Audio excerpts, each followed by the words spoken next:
ಓಂ ಶ್ರೀ ರಾಘವೇಂದ್ರಾಯ ನಮಃ. ರಾಯರ ಭಕ್ತರೆಲ್ಲರಿಗೂ ಸಹ ನನ್ನ ನಮಸ್ಕಾರ.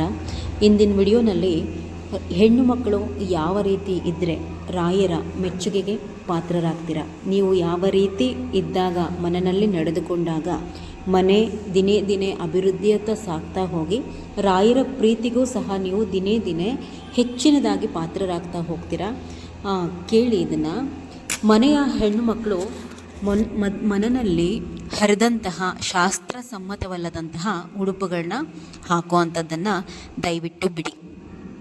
ಅಂದರೆ ಪ್ರತಿನಿತ್ಯವೂ ಸಹ ಸೀರೆನೇ ಉಟ್ಕೊಳ್ಳಿ ಅಂತ ಹೇಳ್ತಾ ಇಲ್ಲ.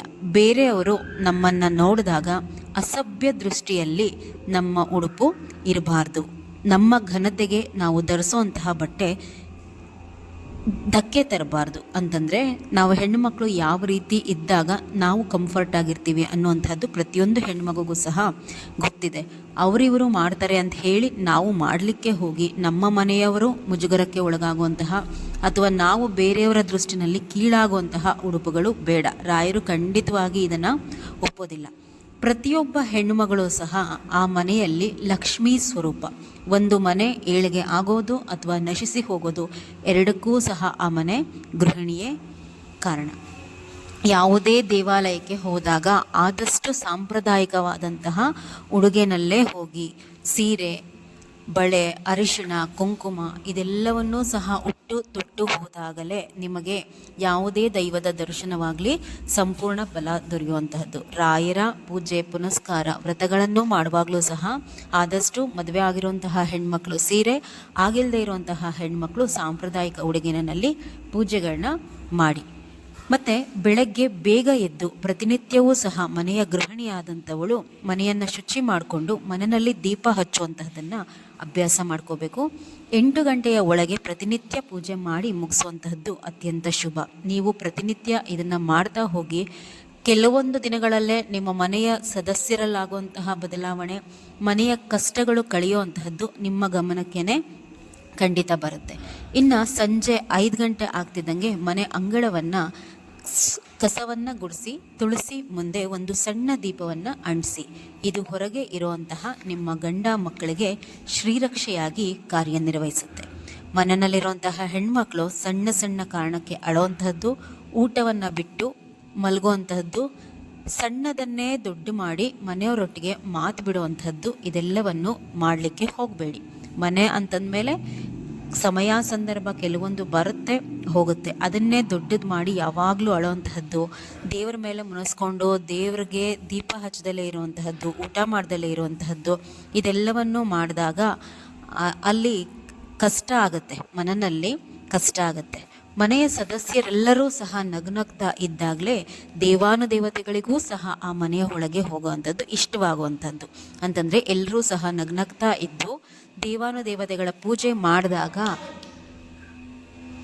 ನಿಮಗೆ ಒಳ್ಳೆಯದಾಗುವಂಥದ್ದು. ನೀವು ಯಾವಾಗಲೂ ಗಂಡ ಹೆಂಡತಿ ಜಗಳ ಆಡ್ಕೊಂಡು ಅಥವಾ ಮಕ್ಕಳಿಗೆ ಬೈದಾಡ್ಕೊಂಡು ಏನೋ ಮಾಡಬೇಕಲ್ಲ ಅಂತೇಳಿ ಮಾಡಿದಾಗ ಯಾವ ದೇವತೆಗಳಿಗೂ ಸಹ ಮನೆ ಒಳಗಡೆ ಬಂದು ಪೂಜೆ ಪುನಸ್ಕಾರ ಸ್ವೀಕಾರ ಮಾಡಲಿಕ್ಕೆ ಇಷ್ಟ ಆಗಲ್ಲ. ಯಾಕೆಂದರೆ ನೀವು ನಗ್ನಗ್ತಾ ಇದ್ದಾಗಲೇ ದೇವಾನುದೇವತೆಗಳು ನಿಮ್ಮ ಮನೆಗೆ ಬರೋದಕ್ಕೆ ಇಷ್ಟಪಡುವಂಥದ್ದು. ಕಷ್ಟ ಯಾರಿಗಿರಲ್ಲ, ಪ್ರತಿಯೊಬ್ಬರಿಗೂ ಇದ್ದೇ ಇರುತ್ತೆ. ಅದನ್ನೇ ದೊಡ್ಡದು ಮಾಡ್ಕೋಬಾರ್ದು. ತೀವ್ರವಾದಂತಹ ತೊಂದರೆಗಳು ಇದ್ದಲ್ಲಿ ರಾಯರ ಮುಂದೆ ತುಪ್ಪದ ದೀಪವನ್ನು ಹಚ್ಚಿ. ಆ ಸಮಸ್ಯೆಯನ್ನು ನಿಮಗೆ ರಾಯರ ಮೇಲೆ ನಂಬಿಕೆ ಇದ್ದರೆ ಅವರ ಪಾದಕ್ಕೆ ನಿವೇದನೆ ಮಾಡಿ ನೆಮ್ಮದಿಯಾಗಿ ಇರಿ. ಅವರ ಪೂಜೆ ಪುನಸ್ಕಾರ ವ್ರತಗಳ ಕಡೆ ಗಮನ ಕೊಡಿ. ಸಮಯ ಬಂದಾಗ ಖಂಡಿತವಾಗಿ ಆ ಸಮಸ್ಯೆ ತಾನೇ ಬಗೆಹರಿಯುತ್ತೆ. ಎಲ್ಲದಕ್ಕೂ ಒಂದು ಸಮಯ ಅಂತ ಹೇಳಿ ಬರಬೇಕು. ಅಲ್ಲಿನ ತನಕ ನಾವು ಎಷ್ಟೇ ಹತ್ರು ಗೋಳಾಡಿದ್ರು ಏನು ಮಾಡಿದ್ರು ಅದು ಬಗೆಹರಿಯೋವಾಗ್ಲೇ ಬಗೆಹರಿಯುವಂಥದ್ದು. ಅಳೋದ್ರಿಂದ ಯಾವ ಪ್ರಯೋಜನವೂ ಇಲ್ಲ. ದೇವರ ಮೇಲೆ ನಂಬಿಕೆ ಇರಬೇಕು. ಹೆಣ್ಮಕ್ಳು ಅಕ್ಕಪಕ್ಕದ ಮನೆಗಳಿಂದ ಮಾಡಿದಂತಹ ಅಡುಗೆ ತಿಂಡಿಗಳನ್ನ ತೆಗೆದುಕೊಂಡು ಬಂದು ತಿನ್ನುವಂತಹದ್ದನ್ನು ಮಾಡಬೇಡಿ. ಮನೆಗೆ ದಾರಿದ್ರ್ಯ ಬರುತ್ತದೆ. ಮನೆ ಗೃಹಿಣಿಯಾಗಿ ನೀವು ಬೇರೆಯವರ ಮನೆಯಿಂದ ಬೇಯಿಸಿದಂತಹ ಆಹಾರವನ್ನು ನೀವು ಮನೆಗೆ ತೆಗೆದುಕೊಂಡು ಬಂದರೆ ಅವರ ಮನೆಯ ಎಲ್ಲ ಕಷ್ಟಗಳನ್ನು ಸಹ ನೀವು ನಿಮ್ಮ ಮನೆಗೆ ತಂದಂತೆ. ಅಕ್ಕಪಕ್ಕದವ್ರ ಜೊತೆ ನಾವು ಚೆನ್ನಾಗಿದ್ದೀವಿ ಅಂತಂದರೆ ತೊಂದರೆ ಇಲ್ಲ. ಅವ್ರು ಕೊಟ್ಟಂತಹ ಹಣ್ಣು ಹಂಪಲುಗಳನ್ನ ತೆಗೆದುಕೊಂಡು ಬನ್ನಿ. ಬೇರೆಯವರ ಮನೆಯ ಆಹಾರವನ್ನು ತೆಗೆದುಕೊಂಡು ಬರುವಂಥದ್ದು, ನೀವು ಊಟ ಮಾಡುವಂಥದ್ದು ಬೇಡ. ನೀವು ಕೊಡಿ, ತೊಂದರೆ ಇಲ್ಲ. ಅಂದರೆ ಊಟ ತಿಂಡಿಯನ್ನು ನೀವು ಕೊಡಿ, ದಾನ ಮಾಡಿದಂತಹ ಪುಣ್ಯ ಬರುತ್ತೆ. ನೀವು ವಿಶೇಷವಾಗಿ ರಾಯರ ಪೂಜೆಯನ್ನು ಮಾಡುವಂಥವರಾಗಿದ್ದರೆ ಬೇರೆಯವರ ಮನೆಯ ಆಹಾರವನ್ನು ನಿಮ್ಮ ಮನೆಗೆ ತೆಗೆದುಕೊಂಡು ಬರಬೇಡಿ. ರಾಯರಿದ್ದಾರೆ ಅಂತಂದರೆ ನಿಮ್ಮ ಮನೆಯಲ್ಲಿ ಮಡಿ ಮೈಲಿಗೆ ಎಲ್ಲವನ್ನೂ ಸಹ ನೀವು ಪಾಲನೆ ಮಾಡಲೇಬೇಕಾಗುತ್ತೆ. ಮನೆಯಲ್ಲಿ ಹೆಣ್ಮಕ್ಳು 2-3 ದಿನ ಸ್ನಾನ ಮಾಡ್ದಲೇ ಇರಬೇಡಿ. ಕಾರಣ, ಮಲ್ಕೊಂಡು ಎದ್ದಾಗ ಪ್ರತಿಯೊಬ್ಬರೂ ಸಹ ಒಂದು ನಕಾರಾತ್ಮಕತೆಗೆ ನಾವು ಒಳಗಾಗಿರ್ತೀವಿ. ಅದು ಗಂಡಸೇ ಇರಬಹುದು ಅಥವಾ ಹೆಂಗಸೇ ಇರಬಹುದು. ಆ ನೆಗೆಟಿವಿಟಿ ಅನ್ನುವಂತಹದ್ದು ಕಳಿಬೇಕು ಅಂತಂದರೆ ನೀವು ಬೆಳಗ್ಗೆ ಎದ್ದ ತಕ್ಷಣ ಸ್ನಾನ ಮಾಡಿಕೊಳ್ಳಲೇಬೇಕು. ಸ್ನಾನ ಮಾಡದೇ ಹೋದಲ್ಲಿ ನೀವು ಆ ನಕಾರಾತ್ಮಕತೆಯಿಂದ ಹೊರಗಡೆ ಬರೋದಿಲ್ಲ. ಇದು ಮನೆಗೆ ದಟ್ಟ ದಾರಿದ್ರ್ಯವನ್ನು ತಂದೊಡ್ಡುತ್ತೆ. ಪ್ರತಿಯೊಬ್ಬರೂ ಸಹ ಪ್ರತಿನಿತ್ಯವೂ ಸ್ನಾನ ಮಾಡುವಂತಹ ಅಭ್ಯಾಸವನ್ನು ಇಟ್ಕೊಳ್ಳಿ. ಇನ್ನು ಹಣಕಾಸಿನ ವಿಷಯ ಅಂತ ಹೇಳಿ ಬಂದಾಗ ಹೆಣ್ಣು ಮಕ್ಕಳು ಬಹಳ ಜಾಗ್ರತೆಯಿಂದ ಇರಬೇಕು. ಇಂದು ಹೊರಗಡೆ 1 ರೂಪಾಯಿ ಹಣ ಸಂಪಾದಿಸೋದು ಸಹ ಅದನ್ನು ಸಂಪಾದಿಸುವಂಥವ್ರಿಗೆ ಮಾತ್ರನೇ ಅದರ ಕಷ್ಟ ಗೊತ್ತಿರುವಂಥದ್ದು. ಹೀಗಾಗಿ ವ್ಯರ್ಥ ಕಾರಣಗಳಿಗಾಗಿ ಆಹಾರವನ್ನು ಚೆಲ್ಲುವಂಥದ್ದು, ಬಿಸಾಡುವಂತಹದ್ದು, ವಿನಾಕಾರಣ ಬಟ್ಟೆ ಬರೆ ಅದು ಇದು ಅಂತೇಳಿ ಹಣ ವ್ಯಯಿಸೋದನ್ನು ಮಾಡಬೇಡಿ. 10 ರೂಪಾಯಿ ಇಂದಿನ ಕಾಲಕ್ಕೆ ಅದು ಬಹಳ ಮುಖ್ಯವಾದಂತಹ ಉಳಿತಾಯ ಅಂತಲೇ ಅನಿಸುತ್ತೆ.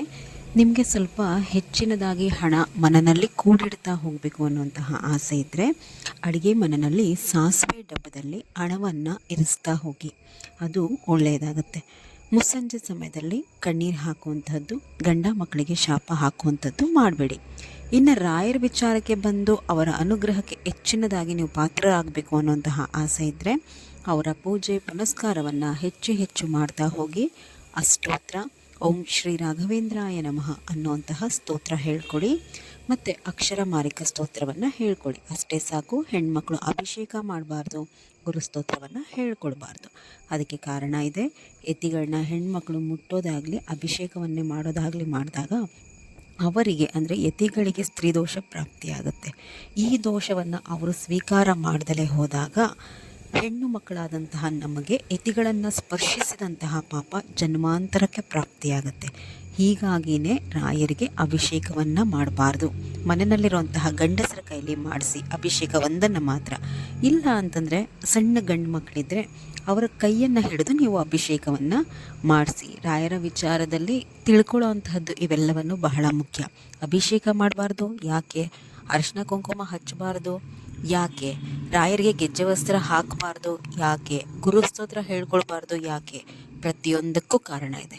ಇಲ್ಲಿ ಕುತ್ಕೊಂಡು ನಾನು ಕಾರಣಗಳಿಲ್ದಲೆ ಅದರ ವೃತ್ತಾಂತವನ್ನಂತೂ ತಿಳಿದಲೆ ನಿಮಗೆ ಯಾವುದನ್ನೂ ಸಹ ಹೇಳುವಂತಹ ಕೆಲಸವನ್ನು ನಾನು ಮಾಡೋದಿಲ್ಲ. ನಾನು ಸಂಪೂರ್ಣವಾಗಿ ಅದರ ಎಲ್ಲ ವಿಚಾರಗಳನ್ನು ತಿಳಿದು ಗ್ರಂಥಗಳನ್ನು ಅಧ್ಯಯನ ಮಾಡಿ ರಾಯರಿಂದನೇ ಸೂಚನೆಯನ್ನು ಪಡ್ಕೊಂಡ ಮೇಲೇ ನಿಮಗೆ ಹೇಳುವಂತಹ ಕೆಲಸವನ್ನು ನಾನು ಮಾಡುವಂತಹದ್ದು. ಪಾಲಿಸ್ತಾ ಹೋಗಿ, ಒಳ್ಳೆಯದಾಗುವಂತಹದ್ದನ್ನು ನೀವೇ ನೋಡ್ತೀರಾ. ರಾಯರು ಎಲ್ರಿಗೂ ಸಹ ಒಳ್ಳೇದು ಮಾಡಲಿ. ನಮಸ್ಕಾರ.